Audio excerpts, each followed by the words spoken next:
UOP Multimedia presents The Ominous Continuity with Kevin Cole, creating insights on the history of Western civilization, international relations, education theory, technology, and current events.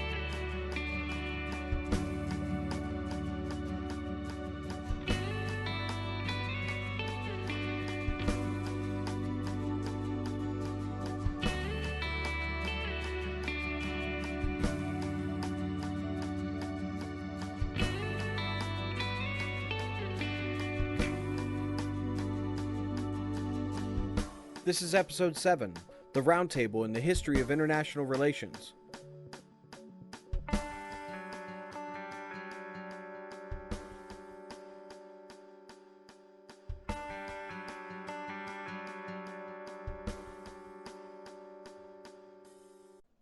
Welcome back to the Ominous Continuity podcast, produced by unityofthepolis.com. My name is Kevin Cole, and in this long overdue episode, we're going to cover the hidden history of international relations, academic discipline creation as a strategy for imperialism, and explore the methods, motivation, and mind state of the think tanks that have constituted our insular, unelected, and transnational ruling class. Today's article is from 2017 and is titled Imperial Mission, Scientific Method, an Alternative Account of the Origins of IR by Vineet Thakur, Alexander E. Davis, and Peter Vale. This article offers an alternative account of the origins of academic international relations and how the creation of a racially ordered state in South Africa served as a template for the British Commonwealth and later the world state. It follows the British Dominion tours of Lionel Curtis, founder of the Royal Institute of International Affairs between September 1909 and March 1911, and the imperial enthusiast who placed enormous trust in the scientific method to create a unified empire, and how these methods and ideas became central of the new discipline of international relations. I'd like to say a special thanks for all of your ongoing encouragement and support. If you do appreciate my research and analysis and would like to help fund future projects of UOP Multimedia, you can support my work directly at unityofthepolis.com, or consider becoming my patron at patreon.com/KevinColeUOP. You can also do so by picking up a copy or subscription to my UOP Research Brain, which is a historical database and mind map containing over 11,000 individual entries and 27,000 links, which I've been compiling since 2009. If you have any questions, interview requests, topic suggestions, or anything at all, please feel free to contact me directly. With that in mind, this is the Ominous Continuity. Thanks for listening.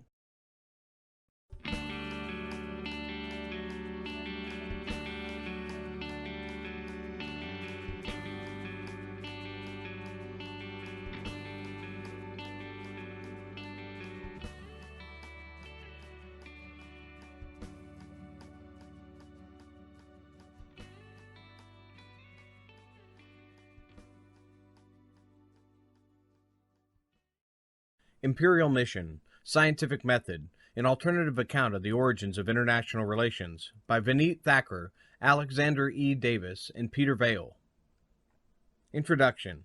For almost a century, international relations has held us captive to the lore of an epistemological Big Bang, endlessly repeated in lecture halls, scholarly outputs, and textbooks as the view that IR began in 1919 with the founding of the Department of International Politics at what is now called Aberystwyth University in Wales. This natal moment was followed by the establishment of the British, later Royal Institute of International Affairs, otherwise called Chatham House, in London.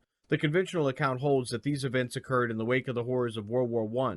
The new discipline, we are told, was inspired by the belief that the scientific study of international politics would help avoid future conflicts and promote global peace. Recent revisionist interventions on the development of the field have done an excellent job in challenging the Aberystwyth-centered account and its whitewashing of the discipline's racist past. These histories have focused on revealing the Eurocentrism of IR theory, on the role of specific thinkers such as Alfred Zimmermann, John Hobson, Gilbert Murray, and Leonard Woolf, considering the role of imperialism in early IR thought, and on specific national context. Particularly important has been Robert Vitalis's work on the U.S., which has shown how the discipline grew out of the science of racial development and was used deep into the Cold War to support imperial interest in the maintenance of global white supremacy. However, these revisionist histories are also limited by a focus on experiences of individual states, most commonly the US and the UK. The development of IR as a global discipline was surely only possible through a transnational circulation of key ideas such as sovereignty, empire, commonwealth, and especially the notion of the International. In these pages, we add two new elements of IR's revisionist historiography. First, we will show that many of these ideas were developed and sharpened not in imperial power centers, but from the margins. Indeed, South Africa, Johannesburg in particular, became the laboratory of such ideas in their first implementation. These ideas were then circulated, molded, and formalized through networks of people and institutions throughout the British Empire. Indeed, IR could not have become a global discipline without these networks spreading its ideas. Second, we argue that the Round Table movement, an empire-wide community of imperial enthusiasts founded in Britain in 1909, dispersed these ideas, as it provided the institutional setting and the method for the scientific study of international affairs. A strong belief in the scientific method being the vehicle through which the ideas of an imperial international would become a reality was epistomized in the founding, production, and dissemination of the movement's journal, the Round Table. Interestingly, the Round Table, which remains today an international relations journal, started publication in the same year as the Journal of Race Development, which Vitalis has termed the first IR journal. Alfred Zimmermann, Lionel Curtis, and Philip Kerr, the first chair at Aberystwyth, founder of Chatham House, and the founding editor of the Round Table respectively, were not only close academic collaborators, but also active participants in the Round Table movement. Furthermore, the instruments of the discipline's scientific study within the British and the interwar period, IR academic chairs, journals, and institutes, were largely the initiatives of the same episteme. So not only were most of the newly established IR chairs occupied by Round Table members, but the interwar IR institutes opened in Canada, Australia, South Africa, New Zealand, and India drew upon the same network. Each was institutionally tied to Chatham House. These institutes, accepting their Indian iteration, were based on the Round Table societies founded by Curtis during his Dominion tour, which occupies our attention below. Moreover, in the 1940s, most of them established IR journals, which drew upon Curtis's original methodology and mission in their editorials, the gathering of facts for the bringing about of world peace. In excavating both the Round Table and its prehistory in South Africa, we'd also draw attention to another of IR's fables. We are told that E.H. Carr's classic 20 Years Crisis first challenged the vain moralism of the world peace narrative of international relations at the cusp of World War II, and that the resulting disciplinary narrative was grounded in a realist analysis of international politics. Revisionists have critiqued Carr's characterization of writers like Alfred Zimmermann, Norman Angell, Woodrow Wilson, Arnold Toynbee as idealist. But scant attention was paid to the fact that Carr's own understanding of idealism neatly fitted a celebrated text which was published a few months before Carr started writing his acclaimed book. The text in question was the 3-volume study entitled Civitas Dei, which was written by the founder of Chatham House, Lionel Curtis. Curiously, Carr, who was an associate of Chatham House, omits a mention of Curtis in his book, in the 20-Year Crisis, but Curtis's book can be seen as the invisible thesis to Carr's antithesis because it unabashedly champions the cause of world commonwealth. Curtis and this book loom large in this essay. Central to our argument is both that Carr and international relations disciplinary history are silent on the notion that the realization of world peace through a world commonwealth was modeled on a real-world event, the formation of a Union of South Africa in 1910. Its immediate backdrop, the Second Anglo-Boer War, had forced the politicians and intellectuals in 4 colonies of southern Africa to transfer their individual sovereignties into a union. In South Africa, this task had been promoted by a committed group of young men who successfully used knowledge and the instruments of its propagation, institutions, journals, the formal exchange of ideas, to achieve these imperial goals. But there is another silence in Carr's analysis, the issue of race. While denouncing early theory for its lack of realism, Carr elevates it to a moral high ground. In doing so, he also sanitizes its deep and regressive racism. An understanding of race as natural was common to all political analysis until World War II, but curiously, Carr's and later international relations equation of idealism with morality erases race from the disciplinary memory. We argue here that the Round Table was actually based on an earlier effort called Closer Union Societies, which was formed in South Africa in 1908. The journal Round Table was modeled on a bilingual South African-based journal, The State, which was published from 1908 to 1912. Moreover, the ideas, methods of work, research, and propaganda of the Round Table were pioneered by the same thought collective that had operated in the post-Boer War of South Africa, and had successfully secured this political union. Through an archival journey into the founding of the Round Table, we trace the emergence of some central ideas and methods through two of its early initiatives, the formation of the Union of South Africa and Curtis's Dominion Tour from September 1909 to March 1911. The latter sought to extend South African experience into the global arena. Its success depended on techniques developed to secure the former. Acting in tandem, they secured a, quote, scientific method, which was and continues to be at the heart of international relations founding's identity. Curtis's scheme. Our history begins in the first weekend of September 1909, when Lord Anglesy's golf course and cricket pavilion at Plas Newydd in North Wales hosted a series of meetings presided over by Lord Alfred Milner, who had been High Commissioner to South Africa from 1897 to 1905.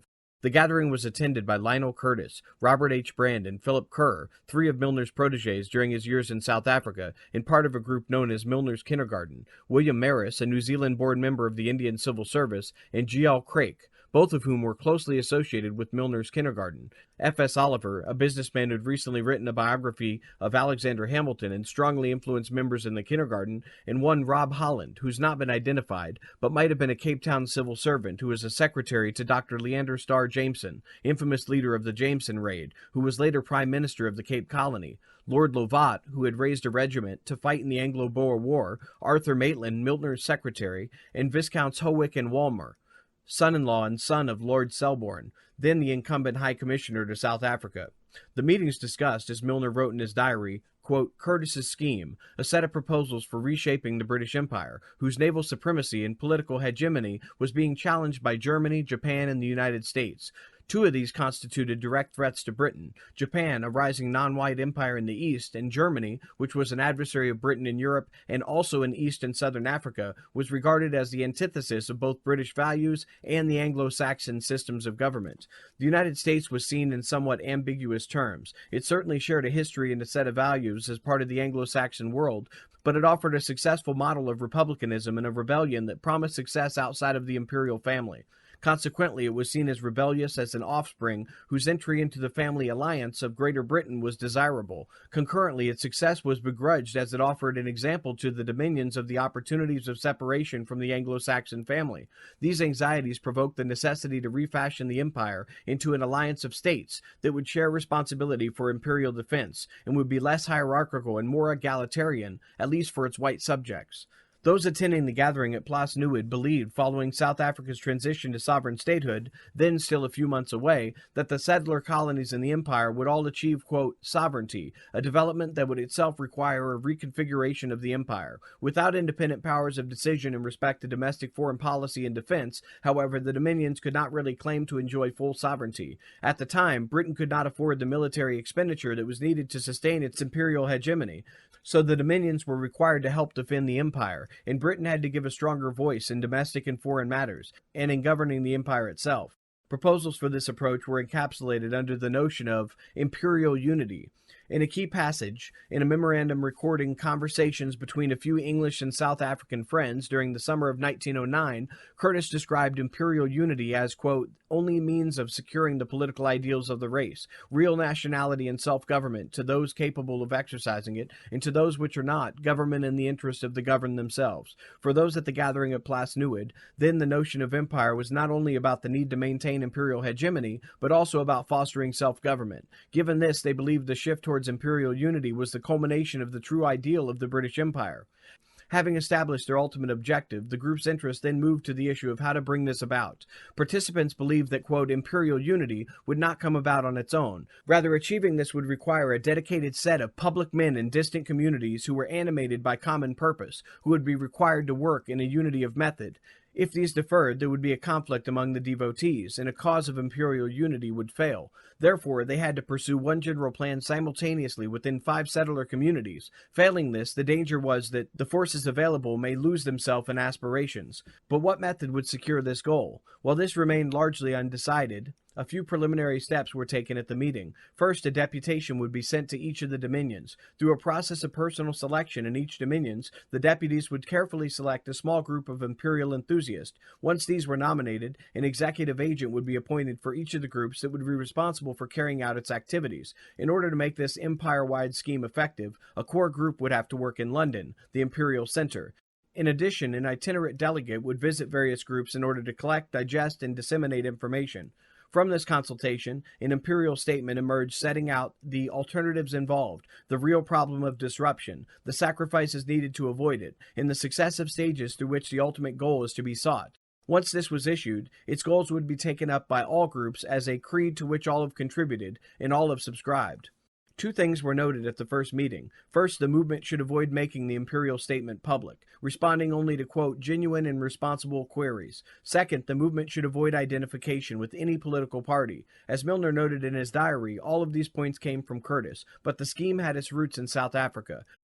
We now turn our attention to these roots, to look at the ways in which IR's original methods and identity were honed by the kindergarten's effort to construct a state in South Africa. Making the South African state. The Union of South Africa was established on May 31, 1910. 8 years earlier, the two defeated Boer republics, the Transvaal Republic and the Orange Free State Republic, had surrendered their sovereignty to the British Empire. Alfred Milner, who was then the British High Commissioner, and his young men, as Walter Nimitz called them, played a central role in bringing this about. Like many of his generation, Milner considered the British Empire to be a moral force for civilization. However, his idea of empire differed from the accepted norm. In his farewell speech in Johannesburg in March 1905, he declared, "The word empire, the word imperial, are in some respects unfortunate. They suggest domination, ascendance, the rule of a superior state over vassal states. When we, who call ourselves imperialists, talk about the British Empire, we think about a group of states, all independent in their own local concerns, but all united for the defense of their own common interest and the development of a common civilization, united not in alliance, for alliances can be made and unmade, but in a permanent organic union." For Milner, the empire was a group of white self-governing communities bound by a common, quote, civilization. The ultimate goal of the idea of empire, he argued, could only be a permanent organic union, where elements within an organism would gravitate towards each other in a, quote, natural way, and that each played a role in sustaining the entity as a whole. At the end of the Anglo-Boer War, Milner assumed the governorship of the Transvaal and the Orange River Colony. From these commanding heights, he embarked on a project of state building in what would become South Africa. The process began with the overhaul of the state's bureaucracy. In the years following the war, he recruited a group of young men, mainly from New College and Balliol College in Oxford, who shared his dream of a united Southern Africa. Derisively called Milner's Kindergarten, first by William Marriott, the group included Robert Brand, Patrick Duncan, Geoffrey Robinson, later Dawson, Richard Feetham, Dougal Malcolm, Hugh Wyndham, Lionel Hitchens, F. Peter Perry, Philip Kerr, John Dove, and Lionel Curtis. When Milner left South Africa in 1905, the kindergarten carried forward his project with the willing assistance of its successor, Lord Selborne. Although the kindergarten was tethered to Milner's name, its intellectuals went far beyond Milner and his work in South Africa.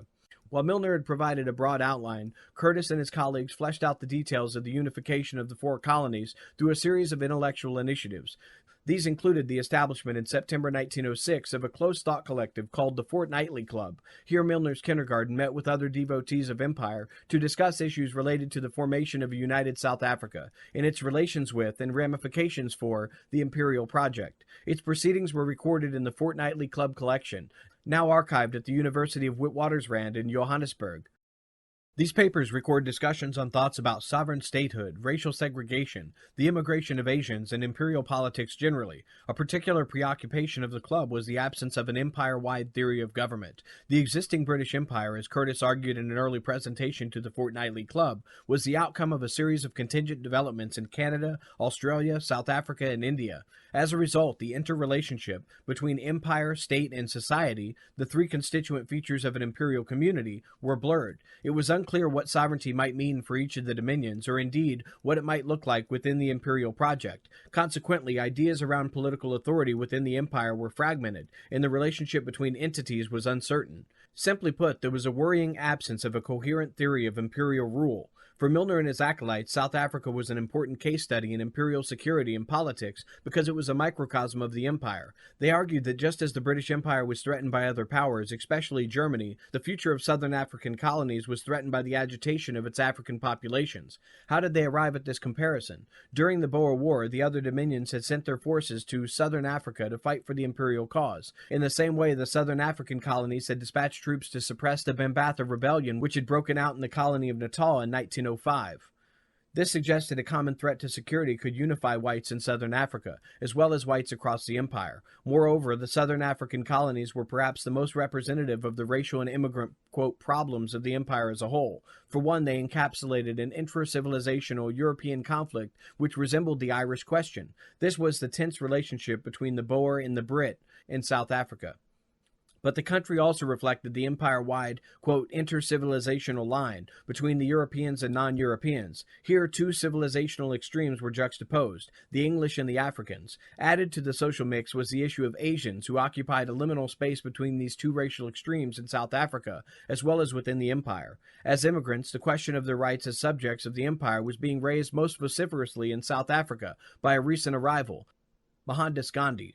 South Africa became an important political laboratory for the kindergarten, with South African statehood seen as a precursor of, and a model for, their grand project of creating a, quote, organic union. While the club fleshed out these ideas, Curtis, with the help of other members in the kindergarten, prepared a missive called the Selborne Memorandum. In essence, it was a statement about the interdependent and mutually reinforcing relations of the four colonies that gestured towards the formation of a federal state. But a year later, in 1908, the kindergarten published a two-part volume entitled The Government of South Africa, which sets out the case for a unitary government in the country. It was written mostly by Lionel Curtis. Interestingly, the argument in the book had begun with the assumption that South Africa should become a federation. This idea followed a reading of Oliver's aforementioned biography of Alexander Hamilton, which pointed towards an American plan to create a federal structure for the ailing British Empire. But Curtis noted that his own inquiries into the actual facts had revealed that a political union was a more desirable option for South Africa. He emphasized that research had pulled his own thinking and that of the kindergarten towards the union option, in spite of their preconceived ideas. This signposting is crucial in explaining the development of international relations methodology, because Curtis often cited this as an example of, quote, scientific research, and how objective inquiry had persuaded the kindergarten to change their minds on important issues. From this point onward, the government of South Africa served as a methodological primer for all of Curtis's later works, including the Commonwealth of Nations and Civitas Dei. In 1908, the kindergarten embarked on two further projects, which later played an important role in their evolving, quote, scientific method of understanding the world.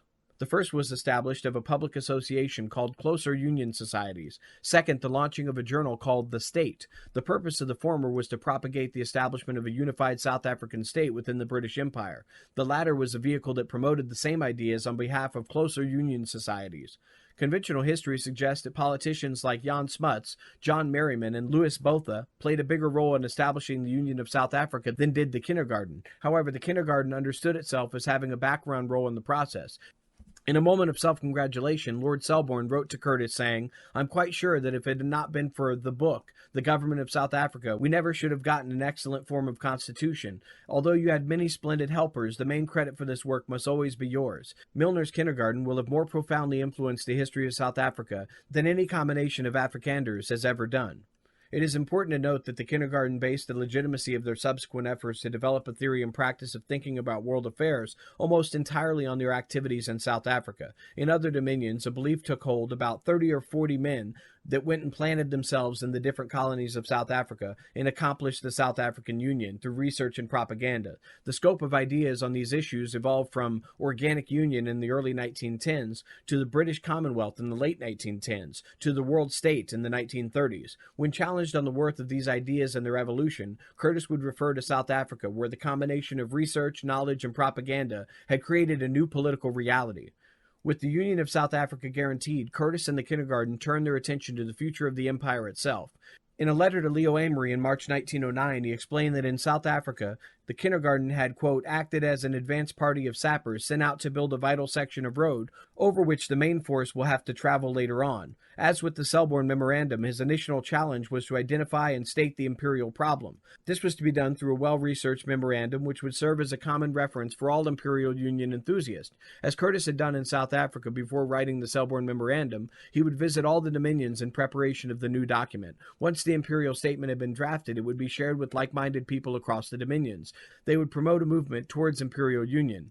He also insisted on launching a publication along the lines of the state, which would circulate their Imperial Union gospel. To succeed, they had to convince sympathetic people in London, particularly their patriarch and their patron, Lord Milner. In July and August of 1909, Milner presided over a series of meetings in and around London, attended by F.S. Oliver, Lord Lovat, Leo Amory, Leander Starr Jameson, and Milner's successor in South Africa, Lord Selborne. At these gatherings, Curtis, Brand, Kerr, and Robinson tried to convince the others of their plans for the future of the empire. It was at these events that led to the weekend retreat at Place Neuilly. As this project took place, however, the Round Table found themselves divided on how to imagine a future racialized world order. From organic union to commonwealth, debates about race. Given the green light to proceed at Place Neuilly's gathering, Curtis left England on September 17, 1909, on the Canadian leg of an 18-month tour of the British dominions. On a 4-month tour of North America, he was accompanied by Philip Kerr and William Marist. They returned to England in January 1910. However, Curtis soon left again to visit South Africa, New Zealand, and Australia, returning to England in March of 1912. Whilst in Canada, Kerr also spent a month in the United States. This side trip is explained by his deepening interest in the racial question in the American South, which he regularly wrote about in the State. These ideas provide a crucial window on Curtis's scheme in the racist birth of IR, and complement recent work, especially that of Vitalis. The latter has certainly highlighted the fact that American ideas on race were central to early imaginings of the discipline in the making. The kindergarten's musing on these issues suggested the ideas of race and racial hierarchy enjoyed a wide transcontinental circulation. This understanding is reinforced by the fact that Philip Kerr's interest in segregation was not limited to South Africa. Instead, he projected the idea of racial segregation as a template for global relations. As late as 1916, in the first introductory text to international relations, Kerr wrote that the division of mankind on a, quote, graduated scale of civility and barbarism was one of the most fundamental facts in human history. Placing the clashes between the Japanese and Canadians alongside Gandhi's movement for the rights of Indians in South Africa, Kerr was worried that racial violence could become a commonplace across the empire. These fears were sparked by Japan's victory in the Russo-Japanese War of 1904 and 1905. In Canada, Kerr learned the tensions were brewing between Ottawa and Tokyo over restrictions on immigration from Japan. Characterizing Asians as alien elements whose entry into the dominions must be prevented to preserve the white body politic, he argued that world peace could only be guaranteed if Asians and Europeans were isolated from one another. In praise of segregation, he wrote that, quote, two races shall never be allowed to intermingle in the same territory in the future. South Africa and North America have adopted this policy. It seems likely that the rest of the world will follow suit. While Kerr feared an interracial conflict, Curtis and Marist were revising their thoughts on race in the world. Curtis in particular had begun to worry about the, quote, Indian question in the scheme for organic union. Until this point, Curtis had strongly advocated a segregationalist position in opposition to the liberal Darwinist belief that races could be, quote, civilized and assimilated. However, his ideas about race changed during the visit to Canada. Years later, in his 1920 Letter to the People of India, he recorded his change in thinking. It occurred during an exchange with Marist during a discussion of anarchism in India, where the latter expressed the view that British policy in India needed a guiding principle, and that the only conceivable one was, quote, self-government. In line with this, Britain's primary duty was to extend Western education to India, thus preparing Indians to govern themselves. This observation, Curtis confessed, was one of the milestones in his education.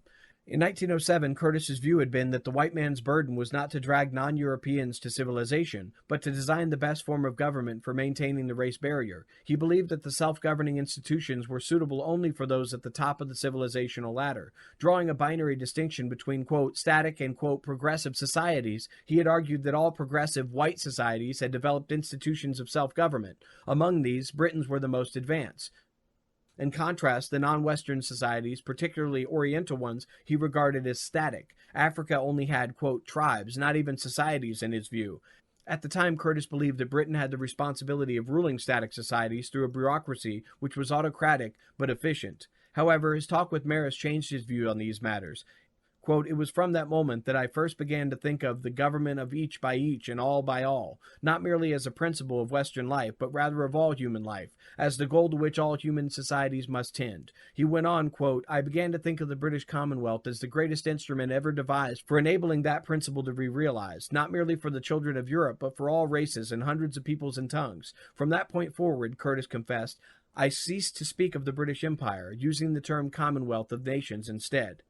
With this shift, his investigation into the idea of organic union could not be completed without turning the attention to both India and Egypt, the two dependencies with the strongest claims on self-government. Previously, organic union had only included white subjects. In this understanding, India and Egypt, like the other dependencies, were to be governed in the interest of the governed themselves. Indeed, a document prepared for the Moot, as the roundtable gatherings were called, after the house in Johannesburg where the fortnightly club had first met, Leo Amery noted that an organic union had to deal with, quote, a group of autonomous democratic British communities on subjects of common interest, and the efficient administration and development of a number of dependencies inhabited by populations of every conceivable race, some of them still in the lowest forms of civilization, and all of them as yet unfit for responsible self-government.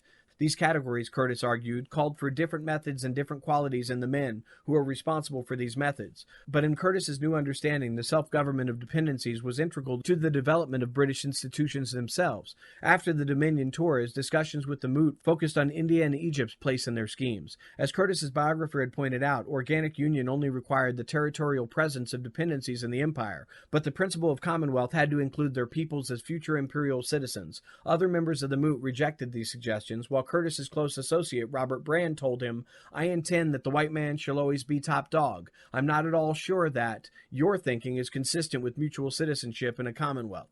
Curtis saw the British Commonwealth as a natural progression from organic union, where British dependencies had advanced far enough the racial hierarchy to be included in the Imperial Brotherhood. In 1916, Curtis visited India, where he wrote a text on Indian self-government that was crucial to governmental reforms. However, the inclusion of India and Egypt in the imperial scheme was only an affirmation of the neo-racist view that some non-Western cultures were more teachable than others. In December 1918, Curtis anonymously published an article in the Roundtable entitled Windows of Freedom, calling on the League of Nations to delegate the responsibility of governing derelict territories to some democratic power.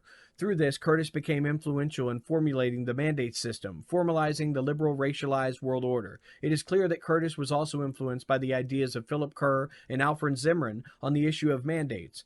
Jan Smuts, who is often credited as the architect of the mandate system of the League of Nations, consulted Curtis's article when he researched his own proposals on the mandate issue. These issues were more concretely expressed in Curtis's text Civitas Dei. In this 1,000-page tome, Curtis made a case for a global commonwealth of nations operating on two levels, one comprising the Western nations of civilized non-white countries like India and Egypt, and the other the rest of the non-West. For him, notwithstanding a change in thinking, the notion of world government continued to represent a racialized world order. It was with this goal in mind that the new mode of study was disseminated throughout the empire. IR methodology and dissemination. Besides spreading the idea of, quote, organic union, Curtis's Dominion tour was a fact-finding mission, during which he studied the four countries, allowing these experiences to shape both his broader political objectives and the means for achieving them. It was this encounter, we believe, that sowed the seeds of international relations' original method. One of the lesser-known contributions of the kindergarten, and especially Curtis, was the notion that, quote, scientific research should guide both understandings of the changing world and policy recommendations that would shape it. Their approach evinces a narrow, empiricist understanding of knowledge. It continues to guide IR think tank research across the world. As with IR itself, Curtis's scheme for a reconfigured empire was underpinned by a strange yet absolute moral certainty, namely that the scientific study of international relations would lead to peace. But how did IR's founders come to define what the scientific study of international affairs meant? To address this, we must return to pre-Union South Africa and to Curtis's Dominion tour. In the course of both, Curtis used a method of study that helped to shape what became the Royal Institute of International Affairs and its affiliates' scientific method that shortly spread through the dominions and eventually across the world.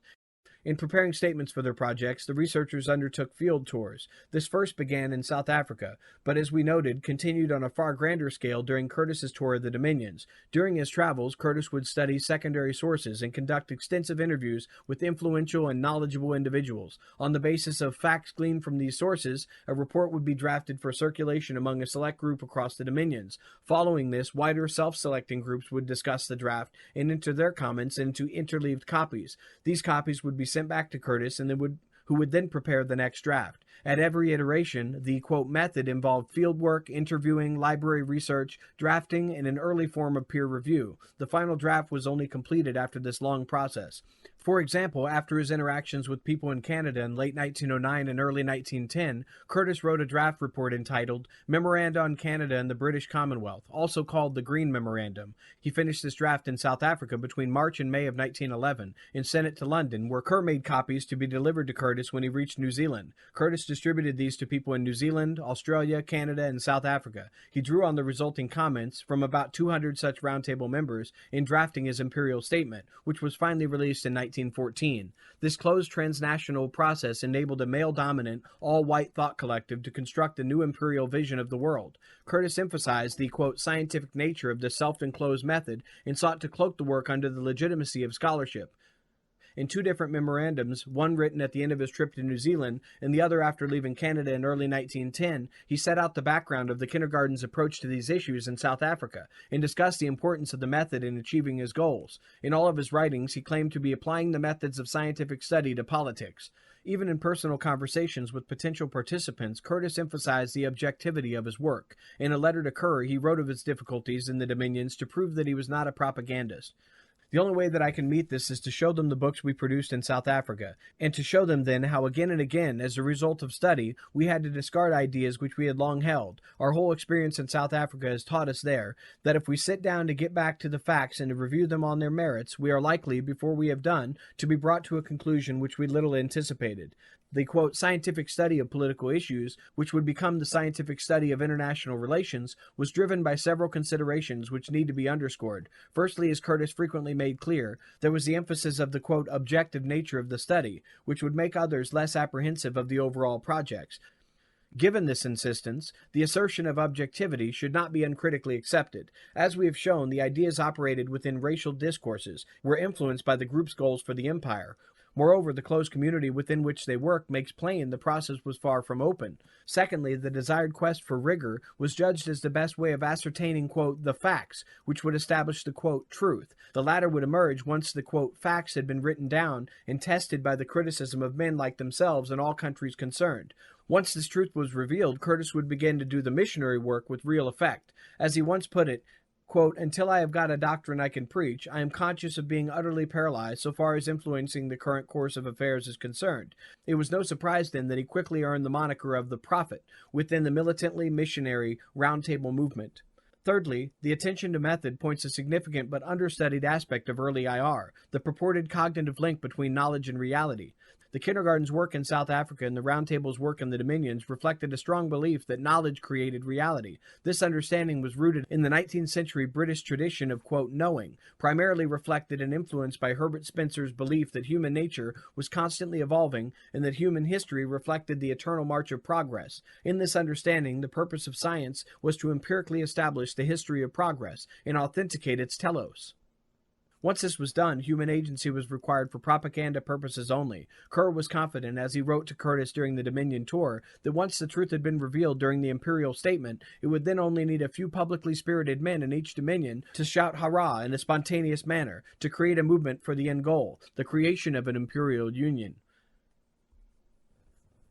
In 1919, when the Royal Institute of International Affairs was established, the inaugural memorandum prepared by Curtis referred to the crucial link between historical progress, knowledge, and reality. Aside from underscoring this philosophy of, quote, scientific study, perhaps the most crucial direct outcome of the Dominion tour was the founding of the journal The Round Table, which showcased, quote, scientific research in imperial and international politics and carried policy recommendations. The idea of the Round Table emerged in a meeting between Curtis, Maris, and the Canadian journalist John Willison in Toronto. The original plan was to establish magazines modeled on The State, which had been published in South Africa, in each of the dominions. However, Willison argued that there had to be an organ for communication across all dominions. Curtis hoped that besides connecting people across the dominions, the journal could also broadcast information about the dominions to each other, and in the same manner in which the state had done in South Africa. To achieve this, each edition of the journal would carry articles from different parts of the empire. Faced with these, quote, facts, people would discover commonalities. reality and better appreciate why imperial union was necessary.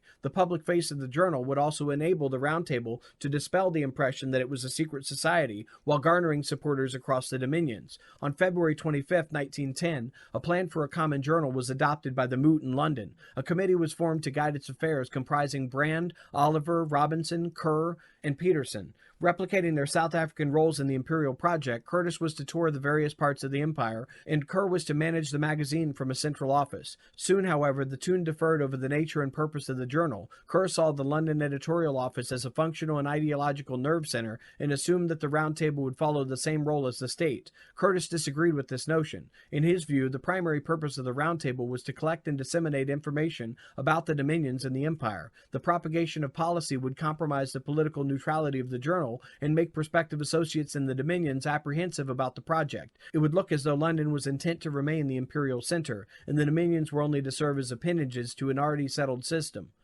In Kerr's formulation, the articles for inclusion in the journal were to be written in London, or by people selected by the editorial office, with the dominions only supplying the information. For the first issue, Kerr had asked Willison in Canada and F. Peter Perry in South Africa to contribute. Curtis, however, argued that this would create an unnecessary chain of communication between London and the Dominions, taking initiative away from the Dominions. He insisted that the articles be written by people in the Dominions and that the authors should also be suggested by local groups. Furthermore, every quarter an article would be written by persons from different groups within the Dominion. Were an article on South Africa in the first issue to be written from the Cape, the next one had to be written from someone from the Transvaal. For the journal to succeed, the Dominions had to feel ownership of the ideas. For his part, Kerr believed the journal would be read by a great majority of men of real influence in politics, journal, business, etc., and that the efforts were underway to inculcate a readership among the people who count, in order that from the outset it may reach a larger number of readers. In contrast, Curtis argued that the journal should be read by select people who were appreciative of the project. Curtis warned that aiming for high circulation would lead people to regard it as an ambitious journalistic venture, and not the journal to circulate between kindred societies of earnest, laborious students in search of the truth. Such diversions might imbue the project with an atmosphere of political conspiracy and give the very impression which would at once be fatal. The specter of the state loomed over this particular part of the exchange between Curtis and Kerr, because that journal had by now become a popular magazine rather than one with a focus on statehood. Funded by Abe Bailey, who also funded the state in its initial year, the Roundtable could afford to restrict its circulation to 200 to 500 people in each of the dominions. The first volume of the Roundtable appeared in November of 1910, in the middle of Curtis's Dominion tour. By then, Kerr had agreed to all of Curtis's suggestions.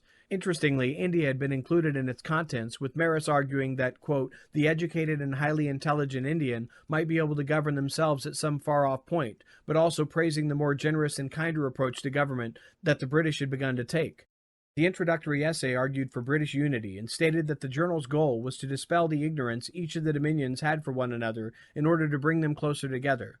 This optimistic goal was, however, tempered, as the following suggests. Quote, the founders of the Roundtable have an uneasy sense that the times are changing and that the methods of yesterday will not serve in the competition of tomorrow. They feel that the various communities of the empire have common interest. They are singularly badly equipped to pursue them. But it believed that the journal would serve its purpose if it contributes to a better understanding of the problems of empire and to their solution, and if no one ever raises the charge against it that it has distorted the truth for its own ends. And so achieving imperial unity would be a natural process. If imperial truths were gathered, the empire could be united by simply disseminating them. Conclusion. In order to end, we need to return to what still passes for the formal beginning of international relations. The Aberystwyth account of the origins of IR conceals more than it reveals.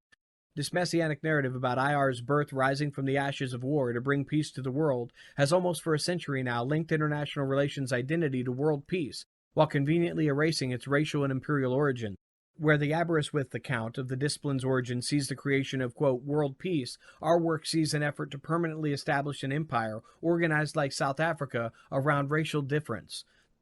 The centenary of the discipline's founding is a reminder that the archival content, transnational context, and historical claims of IR's founding are still too narrow. Deep critical excavations of the politics, sociology, and interest of the pre-disciplinary root suggest different beginnings to the heroic claims which surround the Aberystwyth story.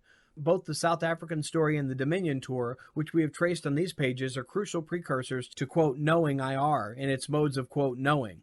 There is, however, a more deep-seated reason why the disciplinary origins need to be interrogated, and continuously so. IR has long hinged itself on Martin Wright's claim on the international being the zone of exception. As calls for decolonizing the discipline grow, IR Center has used this logic of insularity from the everyday to foreclose debates about its theoretical and empirical agenda. Decolonizing IR would thus first requiring stripping the discipline of its historical certainty and challenging the foundational assumptions of what it means to do IR. Critically considering IR's past would tell us more about its conscious blinkers built through theory. When idealism, for instance, is stripped of its historical abstraction and moral evaluation, it becomes less of a theory and more of a practice for imperial stretch. Increasingly, we will understand that the historical antecedent to the, quote, international is not, quote, anarchy, as the discipline encourages us to believe, but empire structured around the essentialist idea of race.